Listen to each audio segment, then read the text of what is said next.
Hola, ¿qué tal? Yo soy Aníbal y bueno, vamos a ver el documento en el cual nos explica cómo es la encuesta nacional de ingresos y gastos de los hogares, elaborada con cifras correspondientes a 2022. Y bueno, según qué otros factores influyeron en el aumento de ingresos de los hogares mexicanos. Bueno, aparte del aumento de la cobertura de los programas sociales, las remesas familiares fue otro factor que influyó en el aumento de los ingresos de los hogares mexicanos.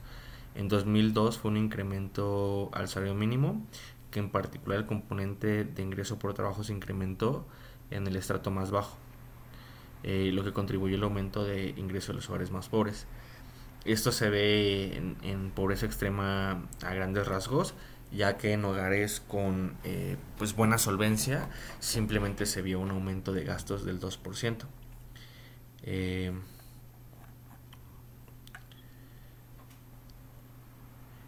¿Qué contribuyó este gasto de los hogares en distintos rubros? Pues la población destinaba el 35% de su gasto a los alimentos y a bebidas, y en 2002, eso era en 2018, y en 2022 proporcionó hasta el 37%.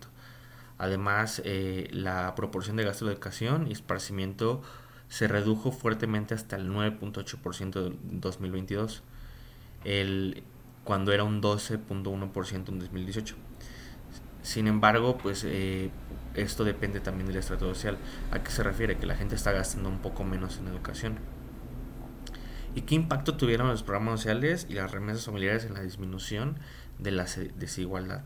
Bueno, el aumento de la cobertura eh, a los programas sociales y de las remesas familiares contribuyó a la disminución de la desigualdad en México.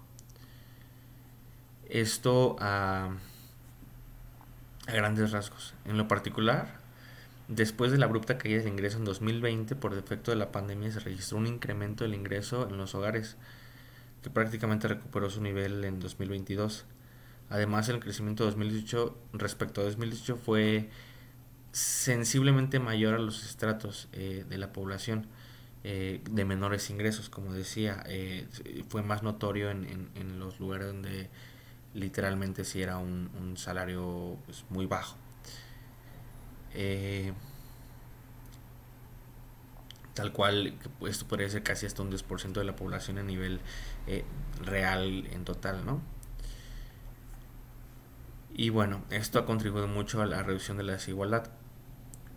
Por lo que podemos ver, la tasa de pobreza en México ha bajado bastante respecto a años anteriores. Por ejemplo, podemos ver que estamos en un 12.1 cuando antes estamos en un 21. Eso nos da muy buena señal en estratos muy bajos. ¿A qué me refiero? Hoy en día producimos más, trabajamos más y se nos paga de una manera muy similar a años anteriores. Entonces, en cierto punto esto es una desigualdad para aquellas personas que en lo personal estamos estudiando, trabajando, haciendo actividades de más y se nos sigue pagando un salario mínimo o un salario que es el doble que el mínimo, pero sigue siendo un salario muy bajo. Entonces esto termina siendo desmotivante o tal vez esto hace que pase esto que se le conoce como fuga de cerebros, ¿no? O fuga de capital humano de los países.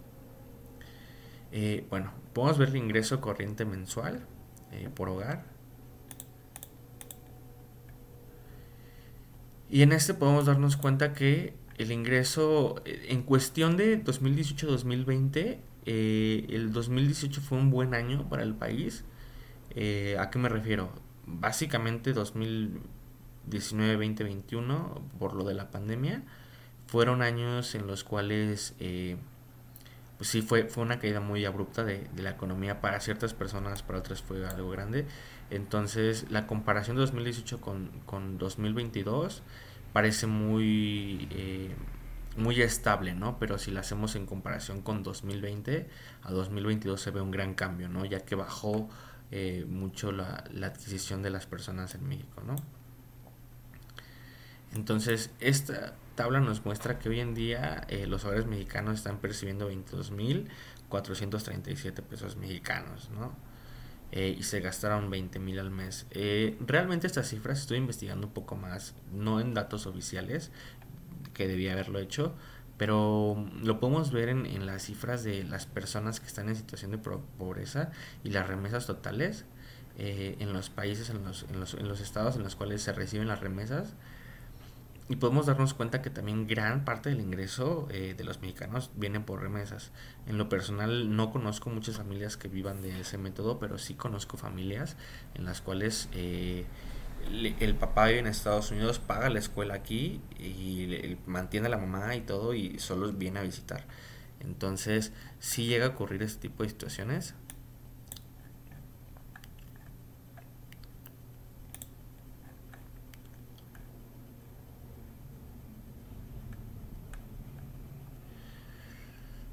Por ejemplo, aquí es lo que vemos, que esto tuvo también parte que ver con las políticas de Andrés Manuel López Obrador. No sé si recuerdan que hubo un tiempo en su inicio de campaña que empezó a hablar de las remesas y muchas cosas, ¿no? Que justo salió con lo del Banco Bienestar en ese momento y así. Hoy en día las remesas de 2018 a 2023 han crecido increíblemente. Eh, Básicamente duplicando su rendimiento anual. Entonces esto al final no se atribuye a la adquisición o a la mejora económica, sino es más que nada porque otras personas pues están mandando dinero, ¿no? El hecho de que haya más personas trabajando también no es un gran indicador de que la economía esté mejorando. Como repetí antes, hoy en día trabajamos y producimos más, tenemos más conocimientos, pero se nos paga inclusive igual que antes o proporcionalmente, ¿no? A cómo está la inflación. Entonces, es por eso que hoy en día el poder adquisitivo, el poder conseguir una casa, un departamento, comprarlo, no rentarlo, también es muy difícil. Y inclusive rentarlo ya también es muy difícil y muy caro.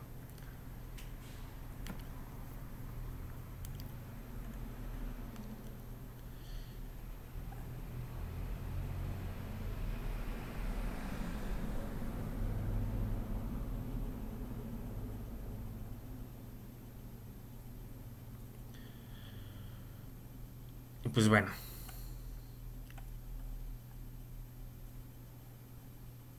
aquí está. Por lo que podemos ver, en el segundo trimestre del 2020 el Producto Interno Bruto bajó abruptamente, obviamente fue por la pandemia, en ciertos sectores económicos. Esto realmente fue como uno de los momentos en los cuales durante la pandemia se apagó todo. ¿A qué me refiero? Pues hubo muchos servicios en los cuales no se pudo realizar la correcta pues manutención o cuidado o en este caso la correcta eh,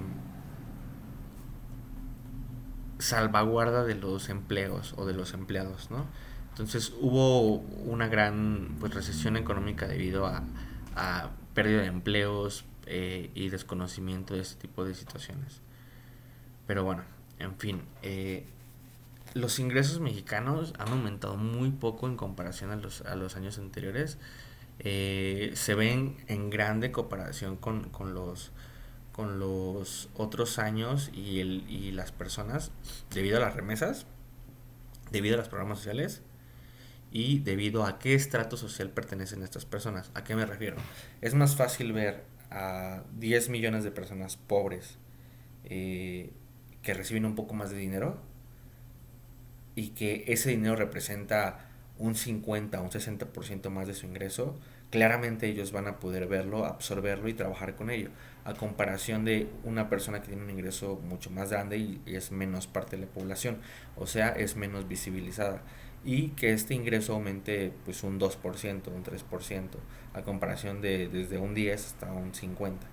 Entonces, este estrato que es el más pobre y que tiene mayoría fue el que más se ha visto beneficiado en cierto aspecto. ¿A qué me refiero? Las remesas no es contribución del país, es contribución de otras personas. Los programas sociales sí, pero estos también no son, no demuestran el poder adquisitivo del país, simplemente pues te están dando un un souvenir para que pueda subsistir lo que se busca en el futuro, que sea un salario único, ¿no? El aumento de salario sí funcionó, pero justamente para esas personas que ganaban el mínimo. Las personas que ya ganaban más del mínimo, pues realmente a veces en ciertos casos no se le aumentó o simplemente fue un poco. Y esto no lo notan. Entonces, a lo que me refiero es de que todo eso tiene que ver en cuestiones de la perspectiva del estrato social o socioeconómico que estamos viendo, ¿no?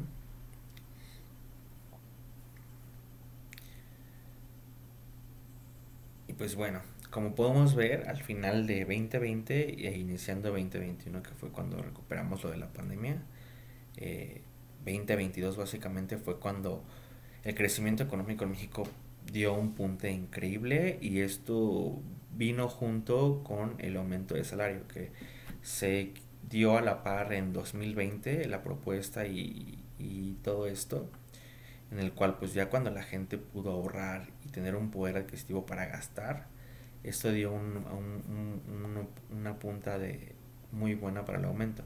¿A qué me refiero? Hubo mucha gente ahorrando durante la pandemia debido al temor, y también debido a que en ese momento nos vimos muy austerios con los programas sociales. Entonces los programas sociales dieron mucho auge justo terminando la pandemia, un poco antes, y esto fue lo que permitió a muchas personas pues salir adelante, ¿no?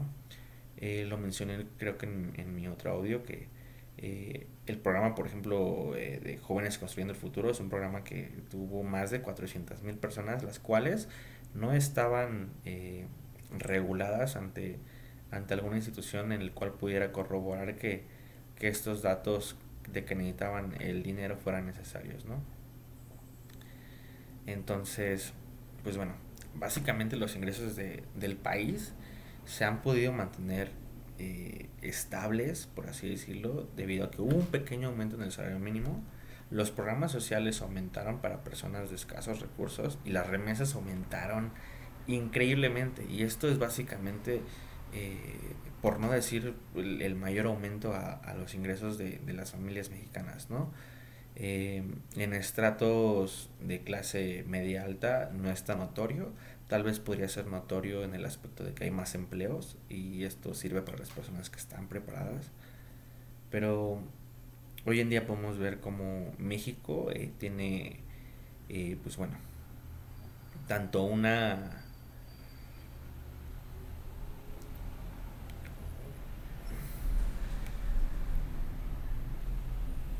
buena prospección al futuro, debido a que pues por los temas económicos que estamos viendo hoy en día, posiblemente nos toque pues ser quienes le otorguen servicios a Estados Unidos. Pero por otro lado seguimos con una economía en la cual no nos deja avanzar eh, persona a persona. Entonces, así como las remesas dependemos de otro país, igual aquí. Entonces, al final, la gentrificación va a ser un tema dentro de muy poco, el cual o nos puede ayudar mucho o nos puede beneficiar. Entonces hay que estar preparado para esas dos corrientes.